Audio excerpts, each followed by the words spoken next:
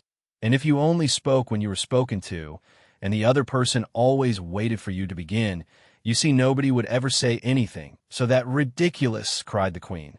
Why, don't you see, child? Here she broke off with a frown, and after thinking for a minute, suddenly changed the subject of the conversation. What do you mean by if you really are a queen? What right have you to call yourself so?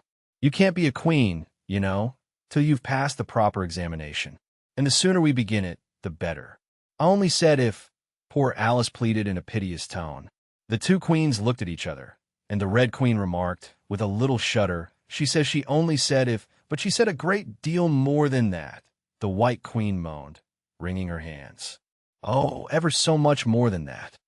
So you did, you know, the Red Queen said Alice. Always speak the truth, think before you speak, and write it down afterwards. I'm sure I didn't mean, Alice was beginning, but the Red Queen interrupted her impatiently. That's just what I complain of. You should have meant. What do you suppose is the use of child without any meaning? Even a joke should have some meaning, and a child's more important than a joke, I hope. You couldn't deny that, even if you tried with both hands. I don't deny things with my hands, Alice objected. Nobody said you did, said the Red Queen. I said you couldn't if you tried. She's in that state of mind, said the White Queen, that she wants to deny something, only she doesn't know what to deny. A nasty, vicious temper, the Red Queen remarked. And then there was an uncomfortable silence for a minute or two. The Red Queen broke the silence by saying to the White Queen, I invite you to Alice's dinner party this afternoon. The White Queen smiled feebly and said, and I invite you. I didn't know I was to have a party at all, said Alice. But if there is to be one, I think I ought to invite the guests. We gave you the opportunity of doing it, the Red Queen remarked. But I dare say you've not had many lessons in manners yet. Manners are not taught in lessons, said Alice. Lessons teach you to do sums, and things of that sort. And you do addition? The White Queen asked. What's 1 and 1 and 1 and 1 and 1 and 1 and 1 and 1 and 1 and 1? I don't know, said Alice. I lost count. She can't do addition, the Red Queen interrupted. Can you do subtraction? Take 9 from 8. 9 from 8, I can't, you know, Alice replied very readily. But she can't do subtraction, said the White Queen. Can you do division? Divide a loaf by a knife. What's the answer to that? I suppose. Alice was beginning, but the Red Queen answered for her. Bread and butter, of course. Try. Another subtraction sum. Take a bone from a dog. What remains? Alice considered. The bone wouldn't remain, of course, if I took it, and the dog wouldn't remain. It would come to bite me, and I'm sure I shouldn't remain. Then you think nothing would remain, said the Red Queen. I think that's the answer. Wrong. As usual, said the Red Queen. The dog's temper would remain. But I don't see how. Why, look here, the Red Queen cried. The dog would lose its temper, wouldn't it? Perhaps it would, Alice replied cautiously. Then if the dog went away, its temper would remain, the Queen exclaimed triumphantly. Alice said, as gravely as she could, they might go different ways. But she couldn't help thinking to herself, what dreadful nonsense we are talking. She can't do sums a bit, the Queen said together, with great emphasis. Can you do sums? Alice said, turning suddenly on the White Queen, for she didn't like being found fault with so much. The Queen gasped and shut her eyes. I can do addition, if you give me time, but I can't do subtraction under any circumstances. Of course you know your ABC, said the Red Queen. To be sure I do, said Alice. So do I, the White Queen whispered. We'll often say it over together, dear, and I'll tell you a secret. I can read words of one letter. Isn't that grand? However, don't be discouraged. You'll come to it in time. Here the Red Queen began again. Can you answer useful questions? She said. How is bread made? I know that, Alice cried eagerly. You take some flour. Where do you pick the flour? The White Queen asked. In a garden? Or in the hedges? Well, it isn't picked at all, Alice explained. It's ground. How many acres of ground? Said the White Queen. You mustn't leave out so many things. Fan her head, the Red Queen anxiously interrupted. She'll be feverish after so much thinking. So they set to work and fanned her with bunches of leaves, till she had to beg them to leave off. It blew her hair about so. She's all right again now, said the Red Queen. Do you know languages? What's the French for fiddle-de-dee? Fiddle-de-dee's not English, Alice replied gravely. Whoever said it was, said the Red Queen. Alice thought she saw a way out of the difficulty this time. If you'll tell me what language fiddle-de-dee is, I'll tell you the French for it, she exclaimed triumphantly. But the Red Queen drew herself up rather stiffly and said, Queens never make bargains. I wish queens never ask questions, Alice thought to herself. Don't let us quarrel, the White Queen said in an anxious tone. What is the cause of lightning? The cause of lightning, Alice said very decidedly, for she felt quite certain about this, is the thunder. No, she hastily corrected herself. I meant the other way. It's too late to correct it, said the Red Queen. When you've once said a thing, that fixes it, and you must take the consequences. Which reminds me, the White Queen said, looking down and nervously clasping and unclasping her hands, we had such a thunderstorm last Tuesday. I mean one of the last set of Tuesdays, you know. Alice was puzzled. In our country, she remarked, there's only one day at a time. The Red Queen said, that's a poor, thin way of doing things. Now here, we mostly have days and nights 2 or 3 at a time, and sometimes in the winter we take as many as 5 nights together, for warmth, you know. Are 5 nights warmer than 1 night, then? Alice ventured to ask. 5 times as warm, of course. But they should be 5 times as cold, by the same rule. Just so, cried the Red Queen. 5 times as warm, and 5 times as cold. Just as I'm 5 times as rich as you are, and 5 times as clever. Alice sighed and gave it up. It's exactly like a riddle with no answer, she thought. Humpty Dumpty saw it too. The White Queen went on in a low voice, more as if she were talking to herself. He came to the door with a corkscrew in his hand. What did he want? Said the Red Queen. He said he would come in. The White Queen went on, because he was looking for a hippopotamus. Now, as it happened, there wasn't such a thing in the house that morning. Is there generally? Alice asked in an astonished tone. Well, only on Thursdays, said the Queen. I know what he came for, said Alice. He wanted to punish the fish because, here the White Queen began again. It was such a thunderstorm, you can't think. She never could, you know, said the Red Queen. And part of the roof came off, and ever so much thunder got in, and it went rolling round the room in great lumps, and knocking over the tables and things, till I was so frightened I couldn't remember my own name. Alice thought to herself, I never should try to remember my name in the middle of an accident. Where would be the use of it? But she did not say this aloud, for fear of hurting the poor Queen's feeling. Your Majesty must excuse her, the Red Queen said to Alice, taking one of the White Queen's hands in her own and gently stroking it. She means well, but she can't help saying foolish things, as a general rule. The White Queen looked timidly at Alice, who felt she ought to say something kind, but really couldn't think of anything at the moment. She never was really well brought up, the Red Queen went on. But it's amazing how good-tempered she is. Pat her on the head, and see how pleased she'll be. But this was more than Alice had courage to do. A little kindness, and putting her hair in papers, would do wonders with her. The White Queen gave a deep sigh, and laid her head on Alice's shoulder. I am so sleepy, she moaned. She's tired, poor thing, said the Red Queen. Smooth her hair, lend her your nightcap, and sing her a soothing lullaby. I haven't got a nightcap with me, said Alice, as she tried to obey the first direction, and I don't know any soothing lullabies. I must do it myself, then, said the Red Queen, and she began, Hush-a-bye, lady, in Alice's lap. Till the feast's ready, we've time for a nap. When the feast's over, we'll go to the ball. Red Queen and White Queen and Alice and all. And now you know the words, she added, as she put her head down on Alice's other shoulder. Just sing it through to me. I'm getting sleepy, too. In another moment, both queens were fast asleep and snoring loud. What am I to do? Exclaimed Alice, looking about in great perplexity, as first one round head, and then the other, rolled down from her shoulder and lay like a heavy lump in her lap. I don't think it ever happened before that anyone had to take care of 2 queens asleep at once. No, not in all the history of England. It couldn't, you know, because there never was more than 1 queen at a time. Do wake up, you heavy things, she went on in an impatient tone, but there was no answer but a gentle snoring. The snoring got more distinct every minute and sounded more like a tune. At last she could even make out the words, and she listened so eagerly that, when the two great heads vanished from her lap, she hardly missed them. She was standing before an arched doorway over which were the words Queen Alice in large letters, and on each side of the arch there was a bell handle. One was marked Visitor's Bell, and the other Servant's Bell. "I'll wait till the song's over," thought Alice, "and then I'll ring.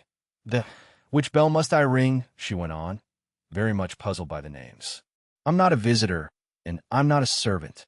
There ought to be one marked Queen, you know." Just then the door opened a little way, and a creature with a long beak put its head out for a moment and said, "No admittance till the week after next," and shut the door again with a bang. Alice knocked and rang in vain for a long time, but at last a very old frog, who was sitting under a tree, got up and hobbled slowly towards her. He was dressed in bright yellow and had enormous boots on. "What is it now?" the frog said in a deep, hoarse whisper. Alice turned round, ready to find fault with anybody. "Where's the servant whose business it is to answer the door?" she began angrily. "Which door?" said the frog. Alice almost stamped with irritation at the slow drawl in which he spoke. "This door, of course." The frog looked at the door with his large, dull eyes for a minute. Then he went nearer and rubbed it with his thumb, as if he were trying whether the paint would come off. Then he looked at Alice. "To answer the door," he said. "What's it been asking of?" He was so hoarse that Alice could scarcely hear him. "I don't know what you mean," she said. "I talks English, doesn't I?" the frog went on. "Or are you deaf? What did it ask you?" "Nothing," Alice said impatiently. "I've been knocking at it." Shouldn't do that, the frog muttered. "Vexes it, you know." Then he went up and gave the door a kick with one of his great feet. "You let alone," he panted out as he hobbled back to his tree. "And it'll let you alone, you know." At this moment the door was flung open, and a shrill voice was heard singing. To the looking-glass world it was Alice that said, "I've a scepter in hand, I've a crown on my head. Let the looking-glass creatures, whatever they be, come and dine with the Red Queen, the White Queen, and me." And hundreds of voices joined in the chorus. "Then fill up the glasses as quick as you can, and sprinkle the table with buttons and bran. Put cats in the coffee, and mice in the tea, and welcome Queen Alice with 30 times 3. Then followed a confused noise of cheering, and Alice thought to herself, 30 times 3 makes 90. I wonder if anyone's counting. In a minute there was silence again, and the same shrill voice sang another verse. "O looking-glass creatures," quoth Alice, "draw near. 'Tis an honor to see me, a favor to hear. 'Tis a privilege high to have dinner and tea along with the Red Queen, the White Queen, and me." Then came the chorus again. "Then fill up the glasses with treacle and ink, or anything else that is pleasant to drink. Mix sand with the cider, and wool with the wine, and welcome Queen Alice with 90 times 9. 90 times 9, Alice repeated in despair. "Oh, that'll never be done. I'd better go in at once." And there was a dead silence the moment she appeared. Alice glanced nervously along the table as she walked up the large hall, and noticed that there were about 50 guests of all kinds. Some were animals, some birds, and there were even a few flowers among them. "I'm glad they've come without waiting to be asked," she thought. "I should never have known who were the right people to invite." There were 3 chairs at the head of the table. The Red and White Queens had already taken 2 of them, but the middle one was empty. Alice sat down in it, rather uncomfortable in the silence, and longing for someone to speak. At last the Red Queen began. "You've missed the soup and fish," she said. "Put on the joint." And the waiters set a leg of mutton before Alice, who looked at it rather anxiously, as she had never had to carve a joint before. "You look a little shy. Let me introduce you to that leg of mutton," said the Red Queen. "Alice, mutton, mutton, Alice." The leg of mutton got up in the dish and made a little bow to Alice, and Alice returned the bow, not knowing whether to be frightened or amused. "May I give you a slice?" she said, taking up the knife and fork and looking from one queen to the other. "Certainly not," the Red Queen said, very decidedly. "It isn't etiquette to cut any one you've been introduced to. Remove the joint." And the waiters carried it off and brought a large plum pudding in its place. "I won't be introduced to the pudding, please," Alice said rather hastily, "or we shall get no dinner at all. May I give you some?" But the Red Queen looked sulky and growled, "Pudding, Alice, Alice, pudding. Remove the pudding." And the waiters took it away so quickly that Alice couldn't return its bow. However, she didn't see why the Red Queen should be the only one to give orders, so, as an experiment, she called out, "Waiter, bring back the pudding." And there was again in a moment like a conjuring trick. It was so large that she couldn't help feeling a little shy with it, as she had been with the mutton. However, she conquered her shyness by a great effort and cut a slice and handed it to the Red Queen. "What impertinence," said the pudding. "I wonder how you'd like it if I were to cut a slice out of you, you creature." It spoke in a thick, suety sort of voice, and Alice hadn't a word to say in reply. She could only sit and look at it and gasp. "Make a remark," said the Red Queen. "It's ridiculous to leave all the conversation to the pudding. Do you know, I've had such a quantity of poetry repeated to me today." Alice began, a little frightened at finding that, the moment she opened her lips, there was dead silence, and all eyes were fixed upon her. And it's a very curious thing, I think. Every poem was about fishes in some way. Do you know why they're so fond of fishes all about here? She spoke to the Red Queen, whose answer was a little wide of the mark. "As to fishes," she said, very slowly and solemnly, putting her mouth close to Alice's ear, "Her White Majesty knows a lovely riddle, all in poetry, all about fishes." Shall she repeat it? "Her Red Majesty's very kind to mention it," the White Queen murmured into Alice's other ear, in a voice like the cooing of a pigeon. "It would be such a treat." "May I?" "Please do," Alice said very politely. The White Queen laughed with delight and stroked Alice's cheek. Then she began, "First, the fish must be caught. That is easy. A baby, I think, could have caught it. Next, the fish must be bought. That is easy. A penny, I think, would have bought it. Now cook me the fish. That is easy, and will not take more than a minute. Let lie in a dish. That is easy, because it already is in it. Bring it here. Let me sup. It is easy to set such a dish on the table. Take the dish cover up. Ah, that is so hard that I fear I'm unable, for it holds it like glue, holds the lid to the dish while it lies in the middle. Which is easiest to do, undish cover the fish or dish cover the riddle? Take a minute to think about it, and then guess," said the Red Queen. "Meanwhile, we'll drink your health." "Queen Alice's health," she screamed at the top of her voice, and all the guests began drinking it directly, and very queerly they managed it. Some of them put their glasses upon their heads like extinguishers and drank all that trickled down their faces. Others upset the decanters and drank the wine as it ran off the edges of the table. And 3 of them, who looked like kangaroos, scrambled into the dish of roast mutton and began eagerly lapping up the gravy, just like pigs in a trough, thought Alice. "You ought to return thanks in a neat speech," the Red Queen said, frowning at Alice as she spoke. "We must support you, you know," the White Queen whispered, as Alice got up to do it, very obediently, but a little frightened. "Thank you very much," she whispered in reply, "but I can do quite well without." "That wouldn't be at all the thing," the Red Queen said very decidedly, so Alice tried to submit to it with a good grace. "And they did push so," she said afterwards, when she was telling her sister the history of the feast. "You would have thought they wanted to squeeze me flat." In fact, it was rather difficult for her to keep in her place while she made her speech. The 2 queens pushed her so, one on each side, that they nearly lifted her up into the air.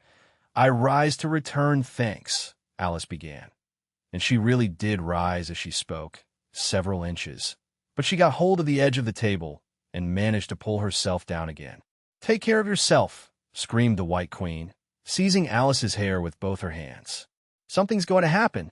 And then, as Alice afterwards described it, all sorts of things happened in a moment. The candles all grew up to the ceiling, looking something like a bed of rushes with fireworks at the top. As to the bottles, they each took a pair of plates, which they hastily fitted on as wings, and so, with forks for legs, went fluttering about in all directions. And very like birds they look, Alice thought to herself, as well as she could in the dreadful confusion that was beginning. At this moment she heard a hoarse laugh at her side, and turned to see what was the matter with the White Queen, but instead of the Queen, there was the leg of mutton sitting in the chair. "Here I am," cried a voice from the soup tureen, and Alice turned again, just in time to see the queen's broad, good-natured face grinning at her for a moment over the edge of the tureen, before she disappeared into the soup. There was not a moment to be lost. Already several of the guests were lying down in the dishes, and the soup ladle was walking up the table towards Alice's chair and beckoning to her impatiently to get out of its way. "I can't stand this any longer," she cried as she jumped up and seized the tablecloth with both hands.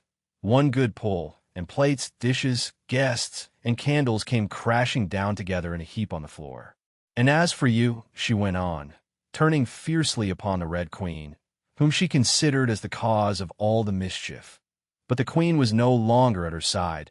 She had suddenly dwindled down to the size of a little doll, and was now on the table, merrily running round and round after her own shawl, which was trailing behind her. At any other time, Alice would have felt surprised at this, but she was far too much excited to be surprised at anything now. "As for you," she repeated, catching hold of the little creature in the very act of jumping over a bottle which had just lighted upon the table, "I'll shake you into a kitten, that I will." Chapter 12. Chapter 10. Shaking. She took her off the table as she spoke, and shook her backwards and forwards with all her might. The Red Queen made no resistance whatever. Only her face grew very small, and her eyes got large and green. And still, as Alice went on shaking her, she kept on growing shorter and fatter and softer and rounder. In Chapter 13. Chapter She. Waking.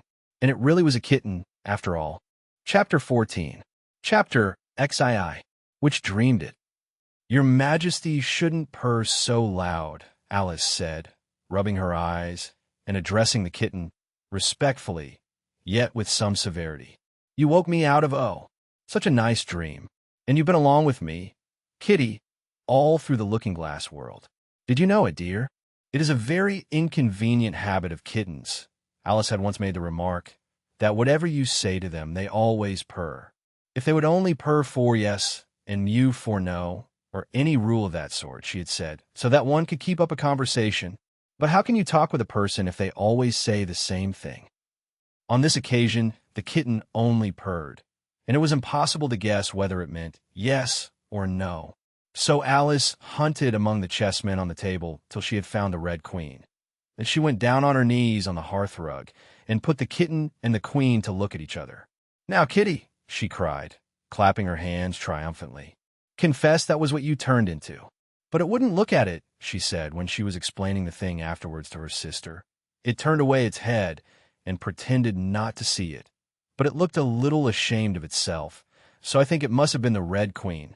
Sit up a little more stiffly, dear," Alice cried with a merry laugh, "and curtsy while you're thinking what to purr. It saves time, remember."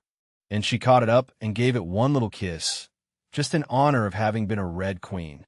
"Snowdrop, my pet," she went on, looking over her shoulder at the white kitten, which was still patiently undergoing its toilet. "When will Dinah have finished with your white majesty, I wonder?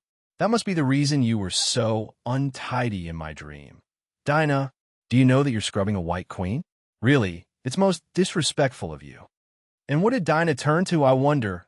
she prattled on, as she settled comfortably down with one elbow in the rug and her chin in her hand to watch the kittens. "Tell me, Dinah, did you turn a Humpty Dumpty? I think you did. However, you'd better not mention it to your friends just yet, for I'm not sure.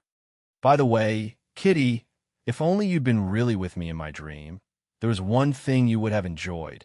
I had such a quantity of poetry said to me, all about fishes. Tomorrow morning you shall have a real treat. All the time you're eating your breakfast, I'll repeat the walrus and the carpenter to you, and then you can make believe it's oysters, dear. Now, Kitty, let's consider who it was that dreamed it all. This is a serious question, my dear, and you should not go on licking your paw like that, as if Dinah hadn't washed you this morning. You see, Kitty, it must have been either me or the Red King. He was part of my dream, of course, but then I was part of his dream, too. Was it the Red King, Kitty? You were his wife, my dear, so you ought to know.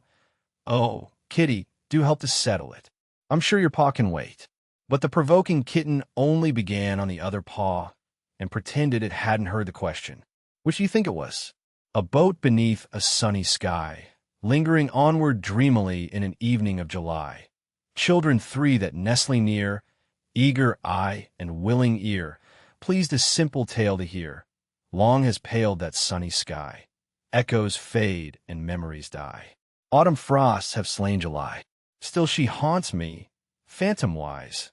Alice moving under skies never seen by waking eyes. Children yet, the tale to hear, eager eye and willing ear, lovingly shall nestling near.